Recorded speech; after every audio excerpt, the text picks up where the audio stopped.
Welcome mister Patel, आप हमारे घर आए, ये हमारी खुशकिस्मती है। जी, ऐसा बोलकर मुझे शर्मिंदा मत कीजिए।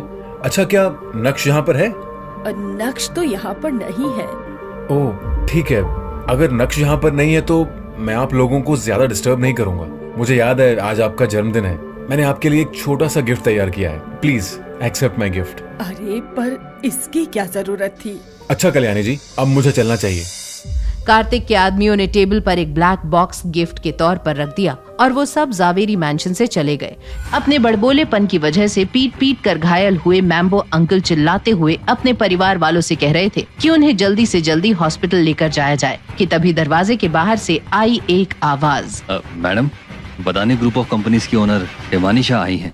कल्याणी के चेहरे के हाव भाव ये साफ साफ बता रहे थे कि एक बिन बुलाए मेहमान से बात करना उसे बिल्कुल भी पसंद नहीं, लेकिन हिमानी दरवाजे तक आ गई थी, इसलिए कल्याणी को उसका वेलकम करना ही पड़ा। चित्रा एक बनावटी मुस्कान के साथ हिमानी का स्वागत करने के लिए तैयार थी। क्या बात है, अहो भाग्य हमारे कि मिस हिमानी शाह पर्सनली यहाँ आई, लेकिन माफ कीजिएगा हम उनका ठीक से वेलकम भी नहीं कर पाए। मैडम कल्याणी, मैं पूछ सकती हूँ कि क्या नक्श यहाँ पर है?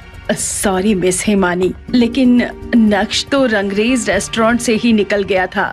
ओह सॉरी, आप लोगों को डिस्टर्ब कर दिया। ये बोलते हुए हिमानी ने भी कार्तिक की ही तरह अपना हाथ हिलाया और एक फीमेल बॉडीगार्ड ने तुरंत ही टेबल पर एक गिफ्ट बॉक्स रख दिया। मेरी तरफ से आपके लिए एक छोटा सा तोहफा। सूरत के 2 अरबपति एक के बाद एक नक्श से मिलने पहुँचे। ये बात किसी को हजम नहीं हो रही थी। जिस नक्श को कचरा समझकर हर कोई इग्नोर करता रहा, वो तो हीरा निकला।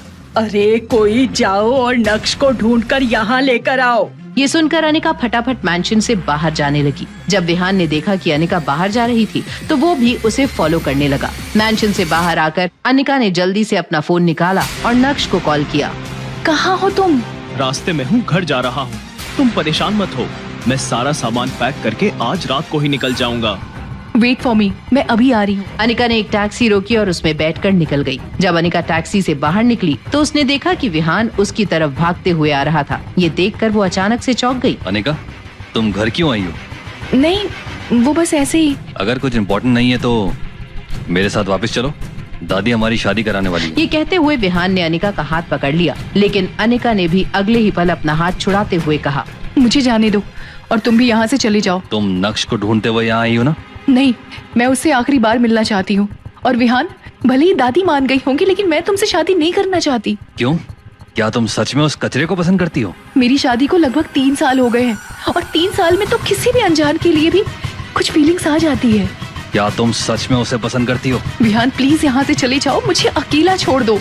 नहीं, उस कचरे के बारे में तुम्हें सोचने की जरूरत नहीं है, तुम्हें मेरे साथ यहाँ से चलना होगा। अभी वो दोनों एक दूसरे से बहस कर ही रहे थे कि तभी एक ब्लैक कार सड़क के किनारे आकर रुकी और उस कार से चित्रा बाहर आई। अनिका, विहान, तुम दोनों यहाँ पर क्या कर रहे हो? उधर मम्मी जी तुम दोनों को ढूंढ रही हैं। नहीं, मुझे वापस नहीं जाना। आंटी, यहाँ बाहर बहुत गर्मी, क्यों ना आप अनिका के साथ कार में बैठ जाइए, थोड़ा समझाइए इसे, मैं तब तक कोल्ड ड्रिंक लेकर आता हूँ। मम्मी, आप विहान को यहाँ से जाने के लिए कह दो, मुझे उससे शादी नहीं करनी है। ठीक है, हम इस बारे में थोड़ी देर में बात करते हैं, तब तक तुम अपना फैसला ले लो कि तुम्हें करना क्या है। दोनों माँ बेटी उस ब्लैक कलर की कार में जाकर बैठ गए। यहाँ विहान ने बेहोशी की दवाई कोल्ड ड्रिंक में मिला दी और अपने हाथ में कोल्ड ड्रिंक लेकर कार की तरफ बढ़ रहा था। विहान को इस तरह देखकर चित्रा के चेहरे पर मुस्कान आ गई थी। तुरंत ही चित्रा ने अनिका से कहा, अनिका देख, विहान को तेरी कितनी फिक्र है कि तेरे लिए कोल्ड ड्रिंक लेकर आया। आंटी, अनिका, लो कोल्ड ड्रिंक पियो और उसके बाद सोचो कि क्या करना है। जैसे ही अनिका और चित्रा ने विहान के हाथ से कोल्ड ड्रिंक ली, वैसे ही विहान डर के मारे अपने माथे से पसीना पोंछने लगा। अनिका और चित्रा दोनों ने ही आधे से भी ज्यादा कोल्ड ड्रिंक गटक ली। अनिका, मैंने फैसला लिया है कि हम वापस मैंशन जा रहे हैं। उस नक्श में ऐसा कुछ भी खास नहीं है कि तुम उसकी वजह से अपनी जिंदगी खराब करो। बस अब मैं आगे और कुछ भी नहीं सुनूंगी। नहीं मम्मी, मुझे नक्श। अनिका कुछ बोलने जा रही थी कि अचानक उसका सर भारी होने लगा और वो बेहोश हो गई। चित्रा के साथ भी कुछ ऐसा ही हुआ। विहान का भोला चेहरा किसी शातिर क्रिमिनल की तरह हो गया। उसने जल्दी से कार स्टार्ट की और निकल गया। नक्श, जो घर की बालकनी में ही खड़ा था, उसने इस नजारे को अपनी आंखों में कैद कर लिया था। 1 घंटे बाद जब चित्रा को होश आया तो उसने देखा कि उसे और अनिका को बांध कर रखा है। बचाओ, कोई है, हमें बाहर निकालो, बचाओ, बचाओ। अरे आंटी, क्यों गला फाड़ रही हो? आपको यहाँ पर कोई बचाने वाला नहीं आएगा। विहान, तुम ये क्या कर रहे हो? हमें यहाँ से जाने दो, देखो तुम अभी बहुत जवान हो, पागल बनकर अपनी जिंदगी बर्बाद मत करो। अभी इस वक्त मेरी नहीं, अपनी बेटे की जिंदगी की फिक्र कर। मैं बहुत सालों से बिजनेस की दुनिया में मेहनत कर रहा हूँ, लेकिन एक ही झटके में मुझे किसी ने बर्बाद कर दिया और मेरी सारी दौलत पानी की तरह बह गई। लेकिन फिर तुमने वो ड्रीम लवर नेकलेस कैसे खरीदा था? क्यों इस तरह कैद करके रखा था अनिका और उसकी माँ को?